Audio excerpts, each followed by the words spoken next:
Olá pessoal, eu sou a Edna Ximenes e vou conversar com vocês um pouquinho sobre o módulo de acervos digitais.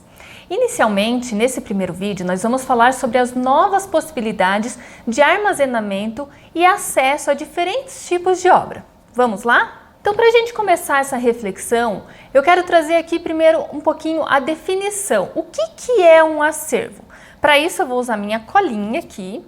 Acervo, de acordo com o dicionário, é uma grande quantidade, acumulação, conjunto, massa, conjunto de bens que constituem um patrimônio pessoal, institucional ou nacional. Então, o acervo é esse conjunto de algo, como se fosse quase uma coleção, esse acúmulo de alguma coisa. E quando a gente pensa assim, se a gente parar para pensar nos acervos que a gente acessa hoje, nos acervos que a gente tem hoje, vamos refletir sobre o nosso dia a dia. Então vamos lá, falar um pouquinho da evolução, como que isso tem acontecido.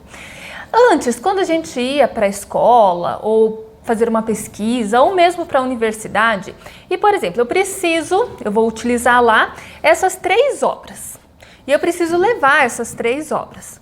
O que eu fazia inicialmente? Eu pegava as 3 obras, colocava na mochila, na bolsa ou mesmo levava em mãos e acessava. Quando chegava lá, eu acessava as obras dentro do que eu precisasse de cada uma delas. Posteriormente, nós começamos a levar essas obras em algo parecido com isso aqui.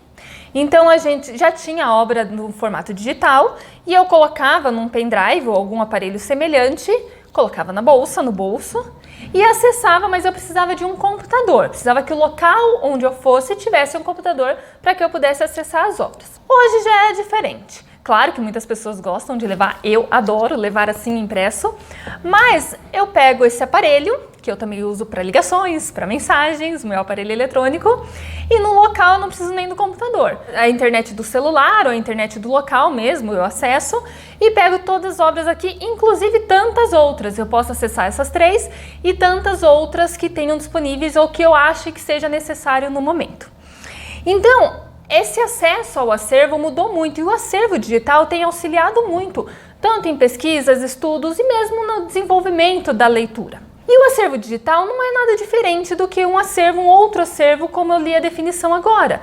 A única diferença é que ele está no meio digital. Qual que seria assim a característica que diferencia do acervo físico, desse acervo que a gente conhece? No acervo físico, por exemplo, eu tenho um volume dessa obra. Então eu vou emprestar para alguém ou alguém vai acessar e outra pessoa tem que aguardar. No acervo digital, uma das vantagens é essa, que várias pessoas podem acessar uma mesma obra ao mesmo tempo de diferentes lugares. Então o acervo digital, inicialmente, para a gente pensar, é isso. E agora eu quero perguntar para vocês, e você? Que tipo de acervo vocês têm acessado no dia a dia? Não só para pesquisa, mas também para leitura. E aí, para a gente conhecer um pouquinho desses acervos, como funcionam, qual a estrutura, a funcionalidade, eu quero convidar vocês para virem comigo conhecer um dos acervos que eu selecionei. Vamos lá? Bom, pessoal, então eu trouxe para vocês um modelo de acervo digital, que é o da Biblioteca de São Paulo, BSP Digital. Vocês conseguem acessar por esse endereço, SP Leituras, ou colocando Biblioteca de São Paulo Digital num site de busca, que ele também vai trazer um endereço para vocês. A intenção é que vocês verifiquem qual que é a estrutura desse acervo digital, como acessar, até reflitam a facilidade ou não, né, desse acesso. Aqui ele é dividido por seções, então tem Leia e Divirta-se, Vida e Literatura, Romance e História, Leia também, Diversidade Literária, Para Ler com os Filhos, então tem a parte infantil, tem a parte jovem. A única diferença desse acervo literário é gratuito, mas você precisa identificar para você conseguir fazer um empréstimo. Então, tem que ter um cadastro. Se você não tiver o cadastro, você pode fazer aqui, ó, Biblioteca de São Paulo. É bem simples, é só preencher alguns dados, é gratuito, não tem taxinha, não tem nada. Então, só preencher os dados que ele gera um número de inscrição e a senha que você vai escolher durante o cadastro.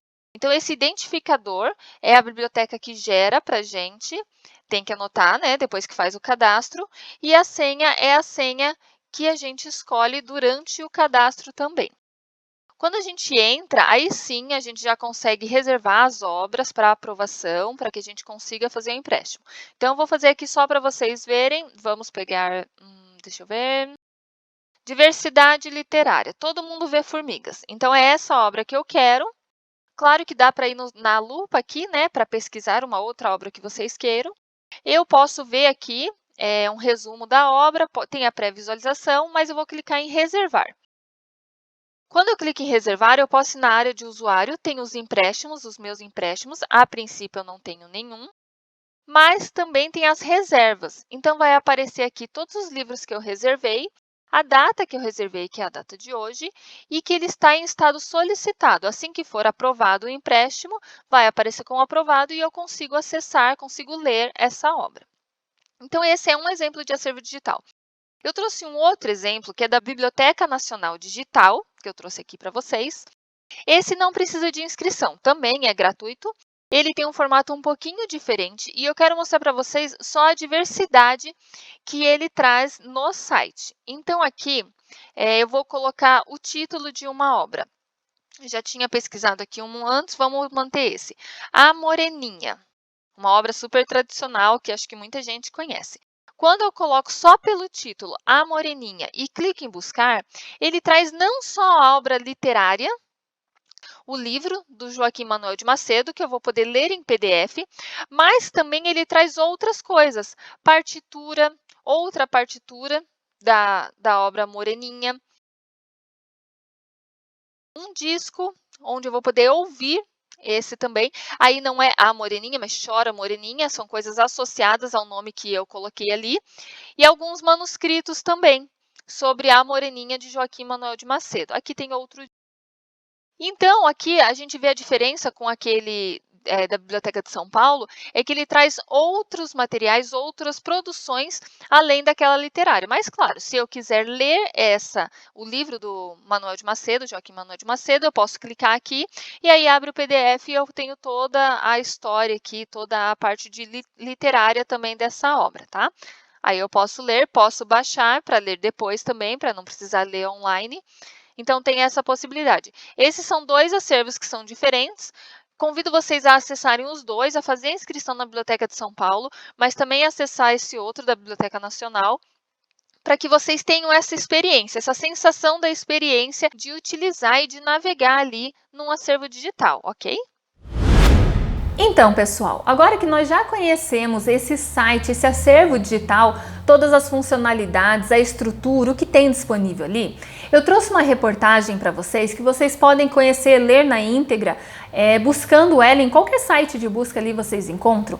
O título é o seguinte: Obra de Vinícius de Moraes ganha acervo digital com mais de 11 mil documentos. E o legal dessa reportagem é ver qual a justificativa de se criar um acervo digital com uma obra que é tão tradicional, uma obra tão conhecida. Primeiro ponto para a gente pensar é que o acervo digital ele traz essa proposta, tanto de disponibilizar obras que são tradicionais, canônicas, de autores consagrados, mas também de trazer novas produções, novas propostas de leitura. Mas nesse especificamente, eles trazem a seguinte justificativa, que esse acervo digital ele surge com o desejo de preservação da cultura brasileira, de incentivo à pesquisa e também de democratização do acesso à obra do poeta.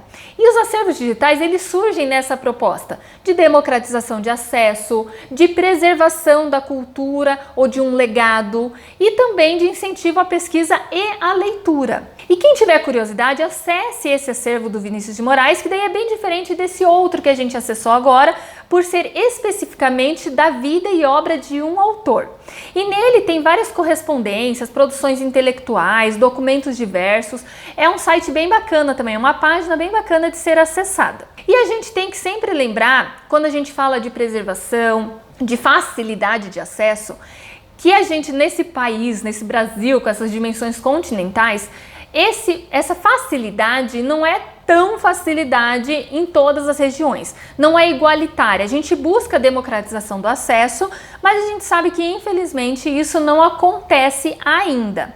Mas na maior parte a gente sabe que esses acervos digitais conseguem atingir a maior parte da população e trazer essas várias possibilidades de leitura. E antes de a gente terminar esse vídeo, eu quero convidar vocês a se aprofundarem um pouquinho mais nessa temática acessando o nosso material complementar que a gente deixou lá disponível. E na próxima sessão, no nosso próximo vídeo, na segunda sessão, nós vamos falar um pouquinho dos acervos digitais gratuitos, as diferentes obras e os audiolivros, que surgiram também como uma nova possibilidade de leitura no ambiente digital. Então, até o próximo vídeo!